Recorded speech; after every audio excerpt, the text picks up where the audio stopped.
That's why, isa lang yun, connected sa droga. And ang danger to that is, yung drug money, kung unabated ang pag-proliferate ng droga, walang pigil, lumalakas yan.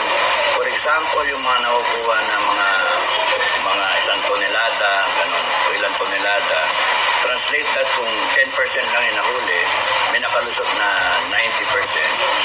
Ang laking pera nun. So, ang daling magbayad ng tao, use that money, ginagaya na sindikato, to buy off their freedom o kaya yung support or members of the syndicate. So, ang laki ng problema, kung ang mismong leader mo, yung head of government mo, yung presidente, for that matter, si Bongbong, ay gumagana ng droga. Kung konektado sila sa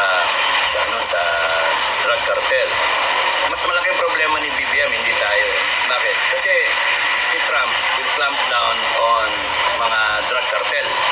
Galit si Trump sa mga mga nagdodroga. Ang sabi pa nga, nagtatry daw si BBM na pumunta sa US. Hindi siya pala tinatanggap sa US ngayon. Ang requirement ni Trump, magpa-drug test siya. Galit si Trump sa mga bangag. So yun yung hindi siya makapunta sa US at kung papuntahin siya, delikado siya kasi mismo Amerika ang magpapadrug test sa kanya. Ang huhuli sa kanya. Hindi pwede yung mga asal ng Pilipino sa kanila.